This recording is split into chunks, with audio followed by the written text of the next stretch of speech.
Halo teman-teman sekalian, perkenalkan saya Fariza dan Budi Razi. Saya mahasiswa dari kampus Teknik Widya Cipta Dharma. Saya prodi Sistem Informasi tahun 2023. Saya di sini mau bagi cerita sedikit dan pengalaman pribadi saya sendiri. Di beberapa waktu lalu saya membeli suatu barang dan berbagai kebutuhan lainnya dari toko online. Yang seperti kita tahu, kebutuhan di offline di sini nyarinya agak ribet ya, karena belum tentu barangnya ada. Dan kita tinggal di Indonesia dengan berbagai macam domisili dan ketersediaan barangnya.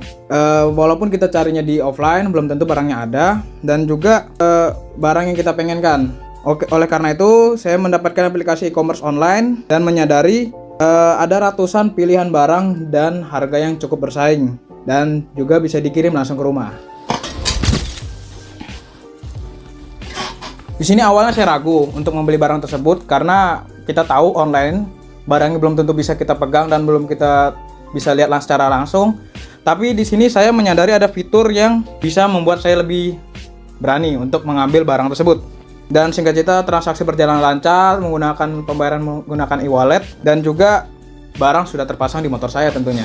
Dari cerita tadi, itu adalah contoh kecil perubahan bisnis di era sekarang. Dulunya kita melakukan tatap muka, sekarang kita bisa melakukan secara online. Bahkan pembayarannya juga bisa melalui transaksi. Tapi sekarang hampir semua bisa dilakukan dengan online. Kita belajar, kita transaksi, bahkan urusan pemerintahan bisa dilakukan secara online.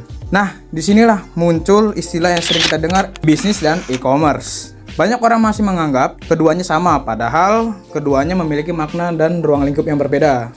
E-bisnis sendiri bukan hanya tentang jual beli barang secara online. Lebih dari itu, e-bisnis mencakup seluruh proses bisnis yang dilakukan secara elektronik, mulai dari produksi, pemasaran dan komunikasi internal hingga pelayanan pada pelanggan. Jadi, dalam presentasi kali ini saya akan membahas beberapa poin. Yang pertama adalah definisi dari e-bisnis menurut para ahli. Kedua, membahas e-bisnis dan e-commerce. Ketiga, pelaku sumber daya dan kegiatan, sasaran tujuan dan keuntungan bisnis. Keempat, pendapat saya sendiri tentang e-bisnis dan e-commerce. Dan yang terakhir adalah mengapa e-government, e-learning, dan e-commerce serta e-marketplace termasuk dalam kegiatan e-bisnis. Setelah ini beberapa menit ke depan kita akan membahas materi presentasi yang saya akan bagi setelah ini. Harapannya kita semua bisa saling belajar mengenai tentang e-bisnis, e-commerce, dan teknologi tren saat ini. Materi utama kita adalah yang pertama, definisi e-bisnis menurut para ahli. Jadi dari Kalakota dan Winston, pada tahun 1997, e-bisnis adalah beberapa penerapan teknologi informasi untuk mendukung semua aktivitas bisnis perusahaan. Kemudian juga ada dari Loudon tahun 2014 menjelaskan bahwa e-bisnis merupakan penggunaan teknologi digital dan internet untuk menjalankan proses utama bisnis, produksi, pemasaran, dan pelayanan pelanggan. Kemudian ada dari Rayford dan Jowski tahun 2002 berpendapat e-bisnis adalah kegiatan bisnis yang dilakukan dengan bantuan teknologi elektronik untuk meningkatkan efisiensi dan efektivitas pada kerja. Setelah itu ada juga menurut dari Turban dan kawan-kawan pada tahun 2018, bisnis mencakup seluruh proses bisnis elektronik baik internal maupun eksternal termasuk e-commerce dan manajemen rantai pasok. Dan yang terakhir ada dari Kavi tahun 2015 menyebutkan bahwa bisnis melibatkan semua aktivitas bisnis baik yang berhubungan langsung dengan transaksi keuangan maupun tidak, sama dilakukan secara elektronik. Nah, dari beberapa pendapat yang di atas, kita simpulkan e-bisnis adalah seluruh kegiatan bisnis yang dilakukan secara elektronik untuk meningkatkan efisiensi, efektivitas, dan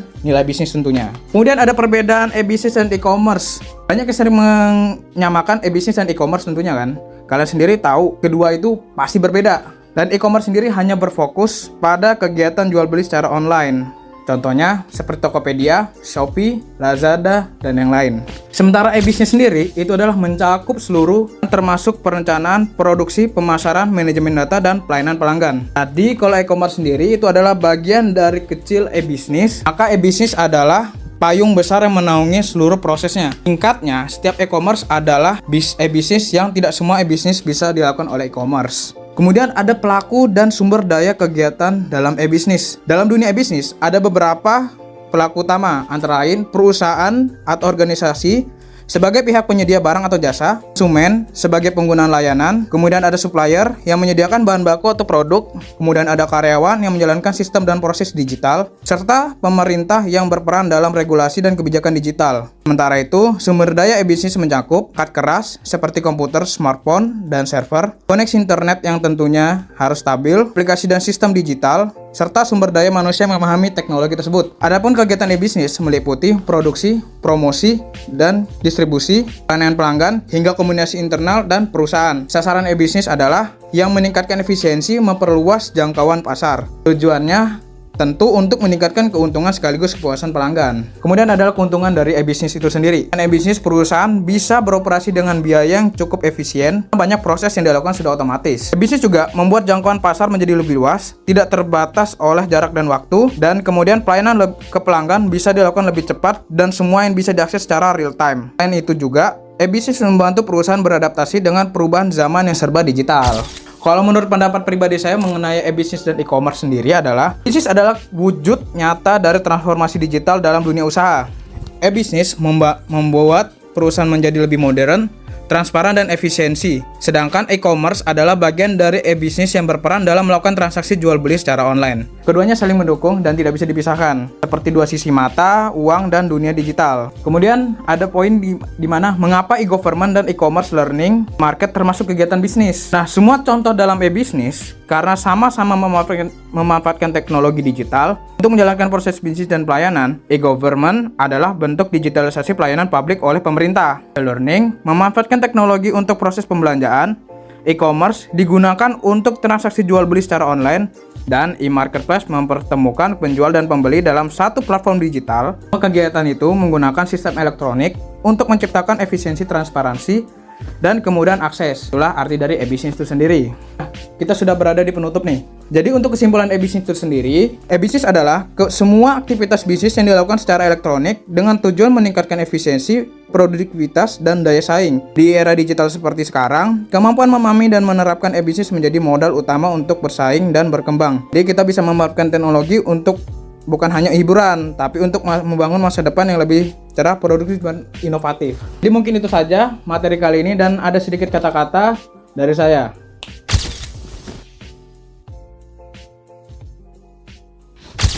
Oke, kurang lebihnya mohon maaf, dan saya Farzedan Bujal Razi izin pamit undur diri, dan terima kasih. Wassalamualaikum warahmatullahi wabarakatuh.